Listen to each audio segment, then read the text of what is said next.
Good morning বন্ধুরা, আজকে চলে এসেছি একটা নতুন রেসিপি নিয়ে। সবাইকে আমার ট্রাভেল সোলমেটসের চ্যানেলে স্বাগত।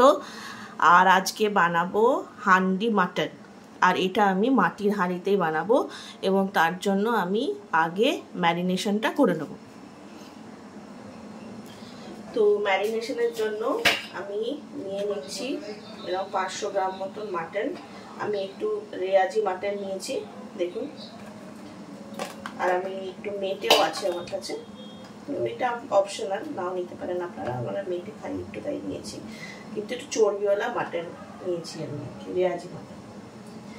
এর মধ্যে আমি দিয়ে দিচ্ছি এই টক দইটা। টক দই নর্মাল রুম টেম্পারেচারে আমি রেখেছিলাম, ফ্রিজ থেকে বার করে এটাকে ভালো করে ফেটিয়ে নিচ্ছি। নিয়ে আমি টক দইটা পুরো দিয়ে দেবো।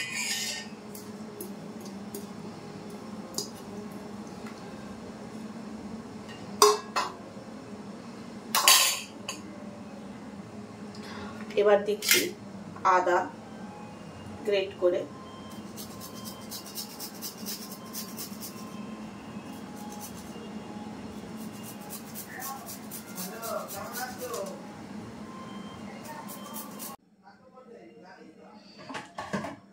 এবার দিচ্ছি আমি গোটা রসুন।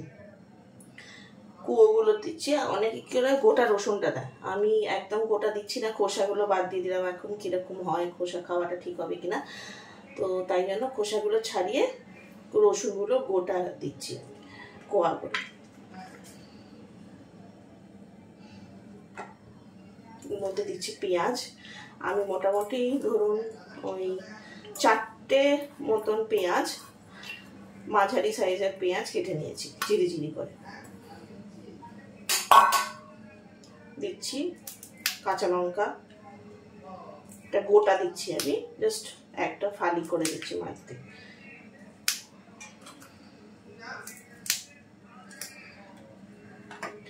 এর মধ্যে আছে নুন, হলুদ, লঙ্কা গুঁড়ো, জিরে, ধনে। আমি এটা পুরোটা দিয়ে দিচ্ছি।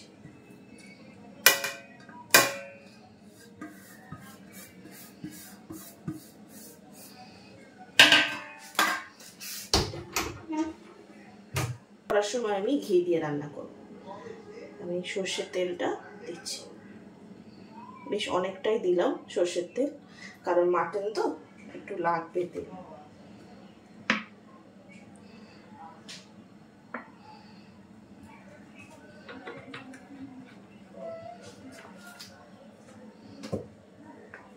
দিয়ে আমি এই পুরো জিনিসটাকে ভালো করে মেখে নিচ্ছি।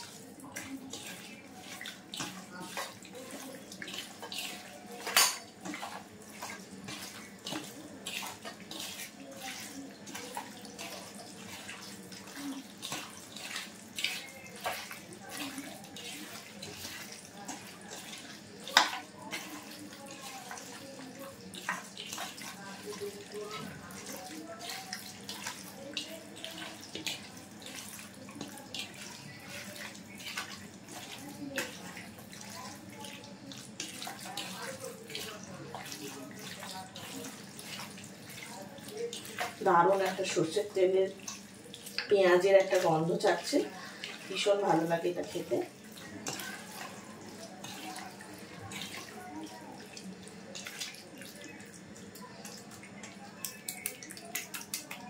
এটাকে আমি ম্যারিনেট করে রেখে দেবো অ্যারাউন্ড 1 ঘন্টার মতো, তারপরে আমি রান্না করব।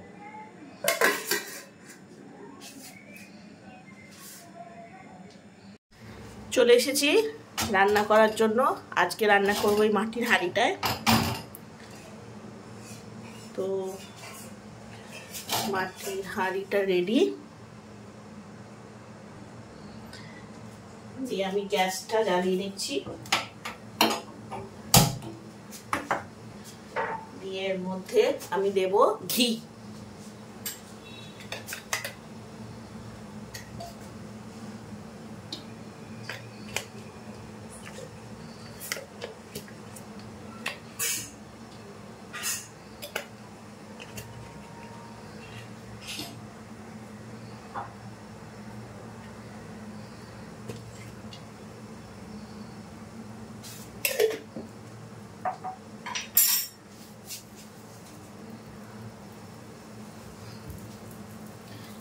একটু অপেক্ষা করছি ঘিটা গলার জন্য। দিয়ে আমি ঘিটাকে পুরো তেলটা মাখিয়ে নেব।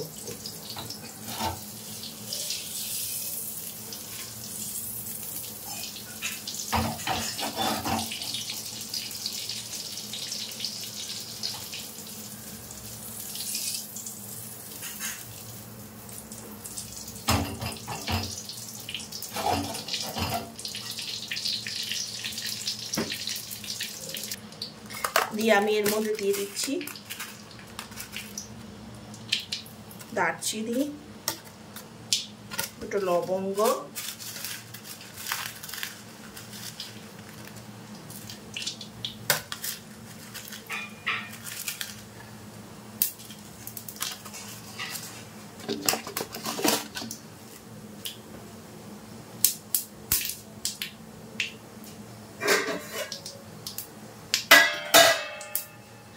এবার আমি এই ম্যারিনেট করা যে মাংসটা আছে সেটা আস্তে আস্তে এর মধ্যে দিয়ে দেবো।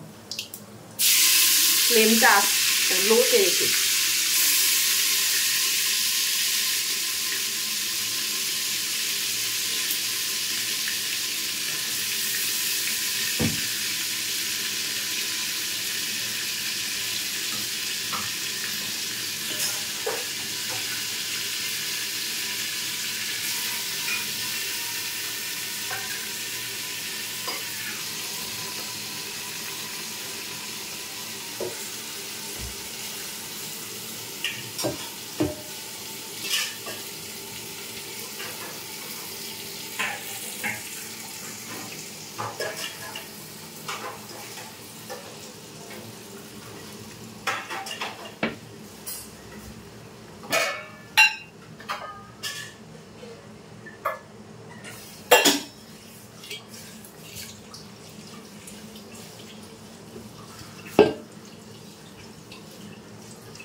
চাপা দিচ্ছি, চাপা দিয়ে হাইতে রেখে দেবো 15 মিনিট।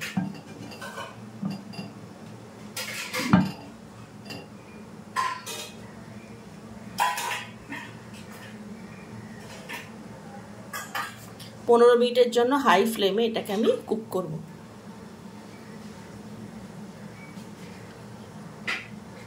মাটন থেকে অনেকটা জল বেরোবে, তাই আমি এক্সট্রা কোনো জল দিলাম না। বাটিতে যেটুকু জল ছিল ওটাই ধুয়ে দিয়ে দিলাম। দেখো পাশে আমি একটা ননস্টিক নিয়েছি, সেটাতে আমি আলুগুলো ভেজে নেব। এই পাশে ননস্টিকটায় আমি তেল দেব।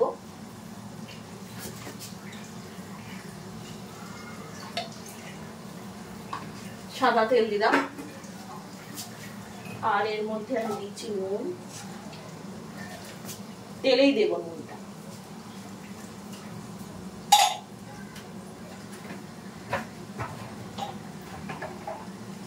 একটু হলুদ। বাটিটা কি আছে রে? আর একটু লঙ্কা গুঁড়ো।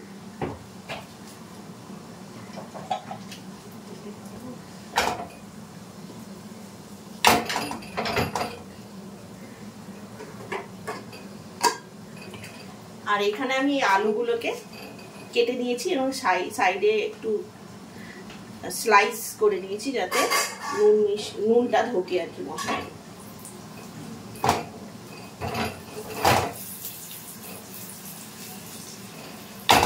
এটা লাল লাল হবে, ভাজার জন্য অপেক্ষা করব।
আলুটা ভাজা হয়ে গেছে, আমি গ্যাসটা অফ করে দেব।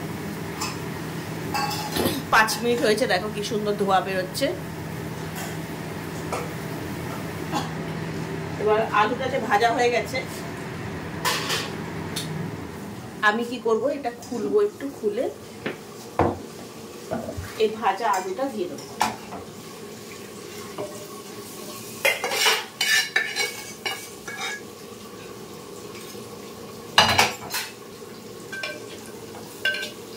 দিয়ে একটুখানি নাড়িয়ে দেবো।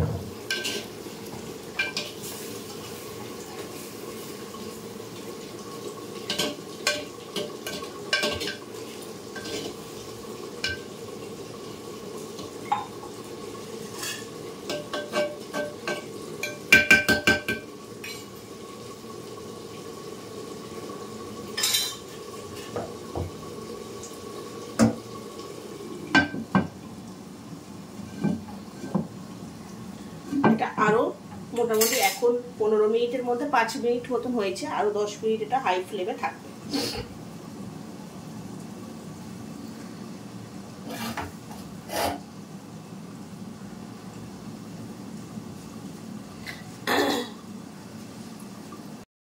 দেখো কি সুন্দর তেল বেরিয়েছে।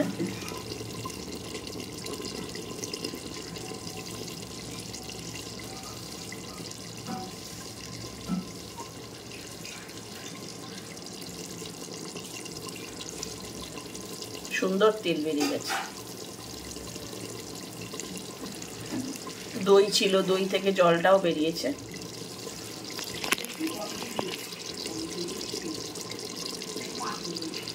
হ্যাঁ,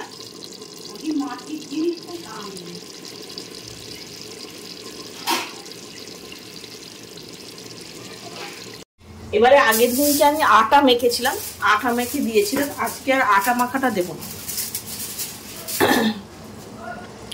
মাটির হাঁড়ি তো একটু জল টানবে, তাই আমি অল্প একটু গরম জল করে দিয়ে দিলাম।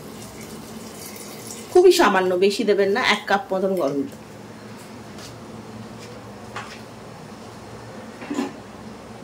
কারণ যেহেতু মাটির হাঁড়ি, মাটির হাঁড়িতে একটু জল তো টেনে নেবে, মাটিটা শুকনো মাটি। আর আগের দিন আমি আটা দিয়ে সিল করেছিলাম, আজকে আটা দিয়ে সিল করছি না, আজকে আমি করছি এই অ্যালুমিনিয়াম ফয়েল।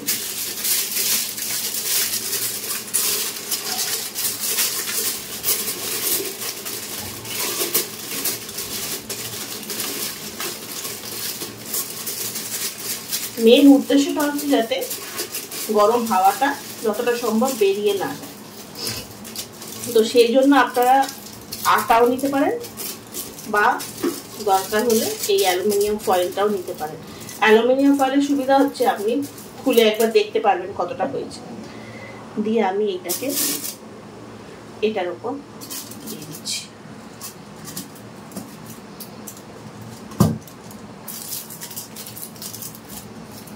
দিয়ে এটা লো ফ্লেমে থাকবে 1 ঘন্টা। মাটন তো সময় লাগবে, 1 ঘন্টা এটা লো ফ্লেমে থাকবে।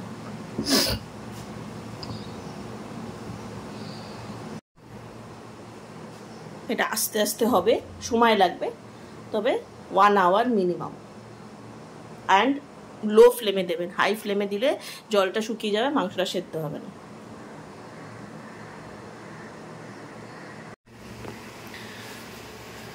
তো মোটামুটি হয়ে এসেছে, প্রায় 50 মিনিট মতন হয়ে গেছে। আমি এর মাঝে করেছি কি, হাঁড়িটাকে একটু ঘুরিয়ে দিয়েছি, তো যাতে হিটটা চারিদিকটায় যায়, তাই একটু হাঁড়িটাকে ঘুরিয়ে দিতে হবে মাঝে মাঝে।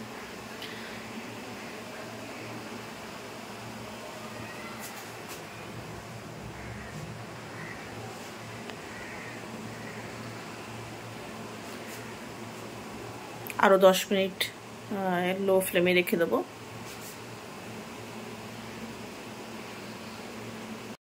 গ্যাসটা বন্ধ করবার আগে 5 মিনিট একটু হাই ফ্লেমে রেখে দিচ্ছি। হাই ফ্লেমে এটাকে একটু ফোটাবো, ফুটিয়ে আমি গ্যাসটাকে অফ করে দেবো এবং ওয়েট করবো এটা ঠান্ডা হওয়া পর্যন্ত।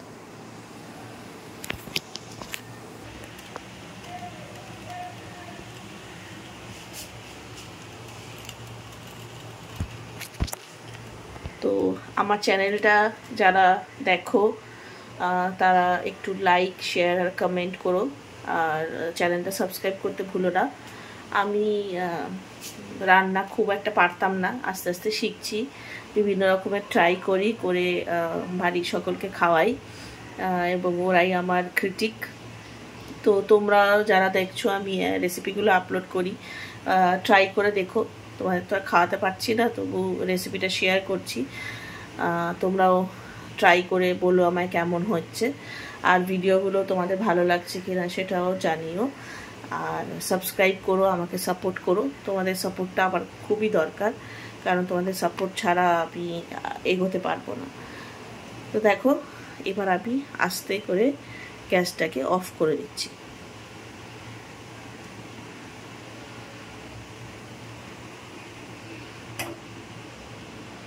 দিয়ে এটা আমি ওয়েট করব ঠান্ডা হওয়ার জন্য। ঠান্ডা হলে খুলবো, ভেতরের যে স্টিমটা আছে সেটা থাক, ঠান্ডা হয়ে গেলে তারপরে আমি এটাকে খুলে দেখবো ভেতরে কি অবস্থা। দেখো আমি এটা খুললাম, কি সুন্দর হয়েছে, দেখো দারুণ তেলটা বেরিয়েছে।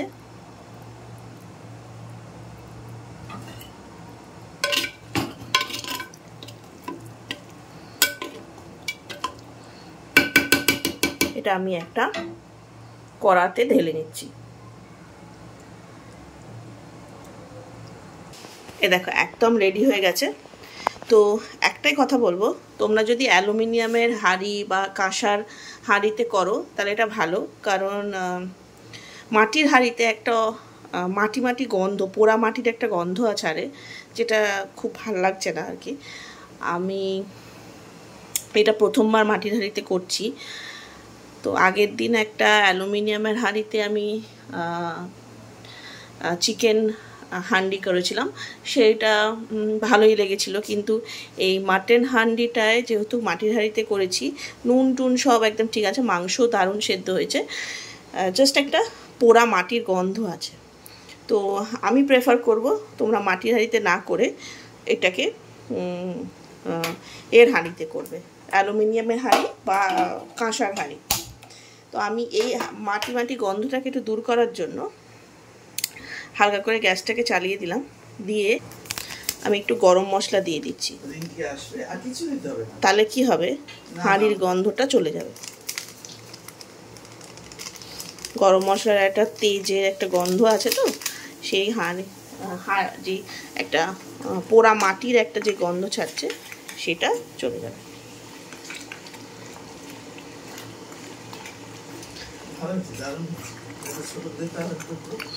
দিচ্ছি, দাঁড়ান একটু দিয়ে দিই। এটা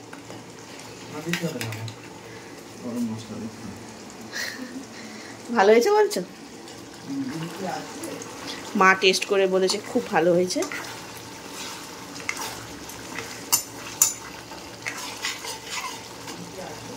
হ্যাঁ বলেনি।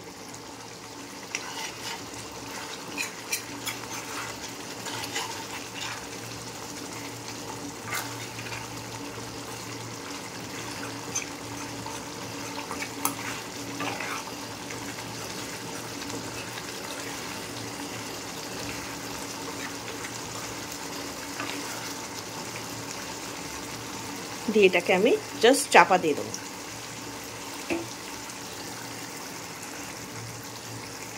এটা গরমে থাকলে যেই গন্ধটা, গরম মশলা গন্ধটা, ওটাকে পোড়া যে মাটি পোড়া গন্ধটা সেটাকে দূর করে দেবে।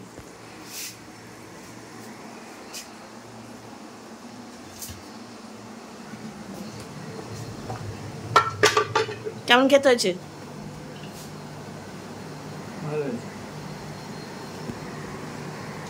আমার টেস্টটা মা ভালো বলেছে মানে সত্যি ভালো আছে।